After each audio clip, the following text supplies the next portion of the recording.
Hello friends, welcome back to my YouTube channel. মই অনুৰাগ শৰ্মা আপোনালোক সকলোকে পুনৰবাৰ স্বাগতম জনাইছোঁ মোৰ YouTube চেনেলটোলৈ। আজি মই আপোনালোকৰ সন্মুখত এটা নতুন ভিডিঅ' লৈ উপস্থিত হৈছোঁ আৰু আজিৰ ভিডিঅ'টোত মই আপোনালোকৰ সৈতে শ্বেয়াৰ কৰিম এটা নটিফিকেশ্যন আৰু সেই নটিফিকেশ্যনটো আহিছে অসম লোকসেৱা আয়োগৰ ফালৰ পৰা Assam public service commission APSC ফালৰ পৰা।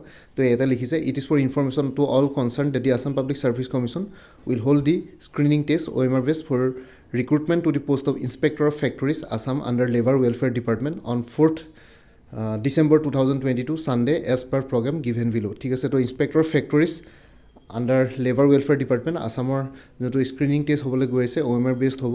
তো সেইটো 4 ডিচেম্বৰ 2022 চনত অনুষ্ঠিত কৰা হ'ব দেওবাৰ দিনাখন। ইয়াতে প্ৰগ্ৰামখন দিয়া আছে স্ক্ৰিনিং টেষ্টৰ inspector factories name of post দিয়া আছে inspector factories Assam under labour welfare department date and day 4th December 2022 Sunday। টাইমটো হ'ল 10 AM to 12 noon ৰাতিপুৱা 10টাৰ পৰা 12টালৈকে। ছাবজেক্টটো হ'ল general studies OMR based MCQs type paper question paper হ'ব মাল্টিপল চইচ কুৱেশ্যনৰ। আৰু তলত এডোখৰ লিখিছে no intimation letter to the eligible candidate shall be sent separately by post the list of candidate shall be uploaded by 18/11/2022 and intimation letters on 28/11/2022 respectively in APSC's website APSC www.apsc.nic.in. The candidates shall have to download their own intimation letter from the aforesaid website. ঠিক আছে, তো 18 তাৰিখ মানে যোৱাকালি already কেণ্ডিডেটছৰ যোনখিনি list আছিলে accepted এপ্লিকেশ্যনৰ কেণ্ডিডেটছৰ list আছিলে, তো সেইখন অলৰেডি আউট হ'ল। মই যোৱাকালি বনোৱা নহ'লে। আৰু লগতে ইণ্টিমেশ্যন লেটাৰ মানে এডমিট কাৰ্ড বা এডমিশ্যন চাৰ্টিফিকেট আপোনালোকে 28 নৱেম্বৰ 2022 চনত ৰেছপেক্টিভলি APSCৰ অফিচিয়েল ৱেবছাইটত পাই যাব 28 তাৰিখৰ পৰা।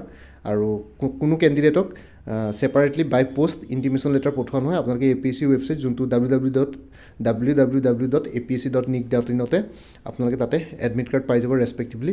আৰু লগতে লিখিছে the commission would like to clarify that it reserves the right to cancel the কেণ্ডিডেটছৰ of any candidate on verification scrutiny of their application from any time or any stage even after the screening test. It is to if it is found that they do not fulfill any of the eligibility criteria conditions as per terms of advertisement number 12/2021 dated 17 December 2021. ঠিক আছে, তো commission Assam public service commission এইটো clarify কৰিব বিচাৰিছে যে যিকোনো কেণ্ডিডেটছৰ cancel হ'ব পাৰে যিকোনো এটা ষ্টেজত ভেৰিফিকেশ্যন স্ক্ৰুটিন যদি অনলাইন এপ্লিকেশ্যনত আপোনালোকে যি ইনফৰমেশ্যন দিছিলে তাৰ ভিতৰত যদি কিবা যদি ইনফৰমেশ্যন ভুল বা ফেক ধৰা পৰে তেতিয়াহ'লে আপোনালোকৰ কেণ্ডিডেটছৰ এই এক্সামিনেশ্যন প্ৰচেছটোৰ যিকোনো ষ্টেজত কেঞ্চেল হ'ব পাৰে আৰু তাৰ কাৰণে কমিশ্যনখন দায়ী নহয়। ইয়াতে আসাম পাব্লিক ছাৰ্ভিচ কমিশ্যনে সেইটো ক্লেৰিফিকেশ্যন দি দিছে।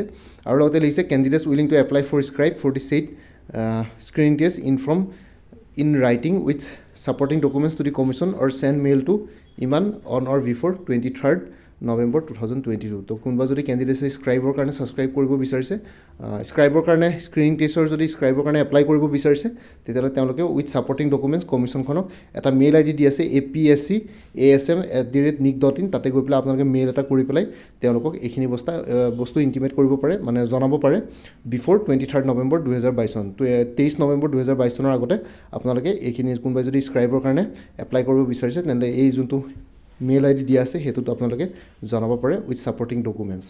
বাকী ইমানে আছিলে, মই জাষ্ট আপোনালোকক এই নটিফিকেশ্যনটো দিবৰ কাৰণে শ্বেয়াৰ কৰিলোঁ। কোনোবা যদি কেণ্ডিডেটছ আছে ইন্সপেক্টৰ ফেক্টৰিজৰ এপ্লাই কৰা তো তেওঁলোকে পৰীক্ষাৰ কাৰণে প্ৰিপেৰেশ্যন কৰক। তো পৰীক্ষা সোনকালে হ'ব, সোনকালে মানে কি ডিচেম্বৰ 4 তাৰিখ 2022 চন দেওবাৰ পৰিছে। General studies OMR based MCQs। বাকী ইমানে আছিলে ফ্ৰেণ্ডছ।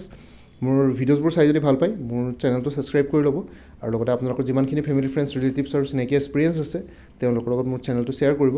লগতে কমেণ্ট ছেকশ্যনত জনাব কিবা যদি কুৱেশ্যন থাকে ডাউট থাকে মই নিশ্চয় আপোনালোকৰ কুৱেশ্যনছ আৰু ডাউটছবিলাকৰ ৰিপ্লাই দিবলৈ চেষ্টা কৰিম। বাকী আজিৰ ভিডিঅ'টো ইমানতে সমাপ্ত কৰি আপোনালোক সকলোৰ পৰা বিদায় ল'লোঁ। কাইলৈ পুনৰ এটা নতুন ভিডিঅ' লৈ আপোনালোকৰ সন্মুখত উপস্থিত হ'ম। তেতিয়ালৈকে ভালকৈ প্ৰিপেৰেশ্যন কৰি থাকক। সকলোৱে অল দি বেষ্ট থাকিলে। Bye and take care friends. Bharat Mata কি জয়, জয় আই অসম।